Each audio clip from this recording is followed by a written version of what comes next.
My guest in tonight's Hudson Valley Artist Spotlight is a native of the town of Hudson, and her family's roots go back several generations there. She attended SUNY Purchase College and planned to be a screenwriter, but as fate would have it, music intervened. She'll tell us more about that in just a minute. She's got a new album of original music called Passenger that's loaded with really cool material. I'd like to welcome Kayln Rock to our Hudson Valley Artist Spotlight. Hi, Kayln. Nice to meet you.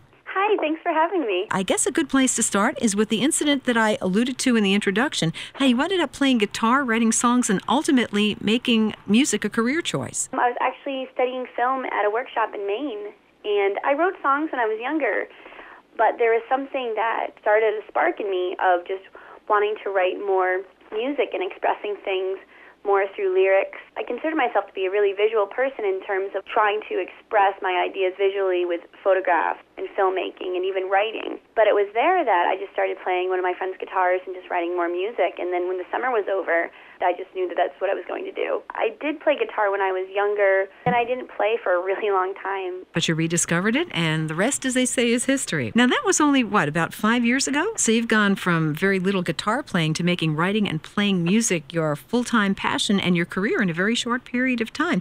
Are you self-taught musically to this point, or have you taken lessons or songwriting workshops, as well as the film workshops that you were taking? I've never taken any music classes or songwriting classes or anything like that. Kayln, tell me about your songwriting process. You have journals and notes, I'm told, with your ideas. Tell us a little about that, and also about the bowl. Well, the bowl is this red papier-mâché bowl that my brother made. I think he was in second grade. I'm super sentimental, especially with anything that my family has, and anything handmade I just love. So combining both of those, I just had to keep it. I put it on my desk, and it just kind of happened where I was writing wherever I was, and I didn't have a notebook, or I would just put the scrap paper around, and they would get lost. So I just kept putting them in this bowl, and the bowl just kind of filled. And what I would do when I wanted to write, and I didn't know where to start, I would just get one of the notes out, and when I find the time to write, going to my desk where the papier-mâché bowl is. I hear you also have journals when you're writing more formal ideas down. I have a checklist in my head of what the journal has to be. Brown leather, something that looks old, but nothing actually really old, because then I can't have pages falling out and it can't be really used. It just has to feel right, and so I can spend a pretty long time in bookstores and then just maybe leaving with nothing, or maybe leaving with 3 blank journals that I know will probably last me the rest of the year. You've also said that you get ideas when you're doing repetitive or mundane things such as driving or washing dishes. Do you find that ideas come easier when you're just not trying for them? Yeah, I totally do. When you're just at peace with what you're doing in the present moment, I feel like anything idea-wise just comes to you so much easier. For me, it's the best, and it's so exciting. If I'm driving and I come up with an idea, it kind of becomes a game of how much can I remember in my head without recording it or writing it. It's an exciting thing to try to get back to, pull the car over somewhere where you can write something down. I think people put themselves in this idea of I can only write when I'm at my desk. It limits them. I think just be where you are presently, and things will just come to you. My guest in tonight's Hudson Valley Artist Spotlight is Hudson resident Kayln Rock. Now, Kayln, you've got deep roots in this area. Your last name really is Rock. That's not a pseudonym. And the house you grew up in was your grandfather's childhood home. What do you think it is about the Hudson Valley that brings out the creativity in so many people over so many generations? I think I first have to go to just the scenery. When I was younger, I definitely took it for granted. And after graduating school and traveling and coming back, there's just so much to look at. It's a humongously fantastic oil painting that we have just in our backyard, and just the changes of the seasons. And where I grew up was so close to the city, but still had its own unique culture. What's great about Hudson is that we're really having more and more art, all these artists coming together and just sharing ideas and making all these great things in the town for kids to participate in, and now it's people are coming from the city to see what we're up to instead of vice versa, which I think is really fantastic. I take it that your dad was a musical influence on you, at least as far as musical taste is concerned.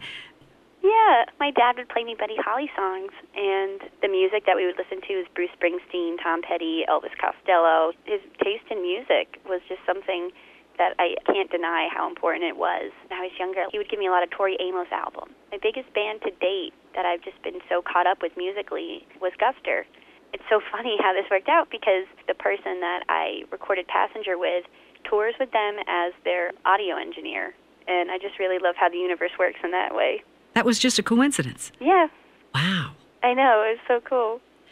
Now, as a relative newcomer to the music business, Kayln, you've really been out there playing on stage, just you and a guitar. And initially, that must take an awful lot of guts. So what were some of those experiences like, and how has that changed for you? At first, I was just focused on not messing up my guitar playing. And I would play with my eyes closed because making eye contact for me with people in the audience, I didn't know how to do that comfortably in a way where I wouldn't seem contrived. And it's grown more to where I feel comfortable in the space and want to connect with them. For me, it's more important than doing a song perfectly. I'd rather mess up here or there if the result is going to be the audience really feeling like I'm there for them. My guest in tonight's Hudson Valley Artist Spotlight is Kayln Rock. Kayln, do you have any gigs coming up in the next few months? I'm actually booking my first solo tour right now. I have one date that's solidified. It's on June 22nd, 8 p.m., and it's at Googie's Lounge in New York City. And give us your website so that we can keep up with the dates that get added. It's www.kaylnrock.com. And we'll spell that for everybody. It's KAYLNROCK, one word, .com. Kayln, the song we're going to play is called Alex the Great. Is Alex a real person? And can you tell us the backstory regarding the song? I wrote the song after I lost my car in a car accident, and I had to move back home with my mom and my brothers.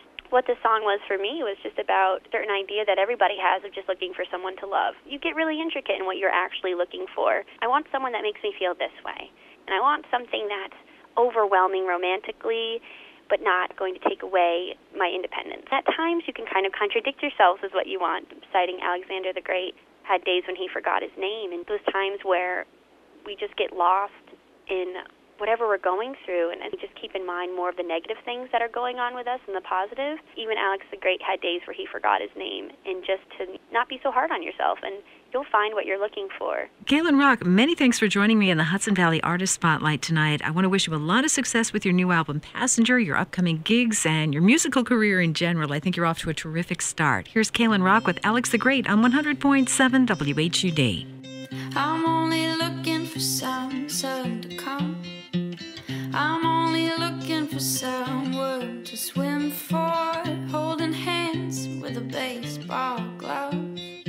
It's not the kind of game that I'm looking for. I'm only looking for someone to kiss.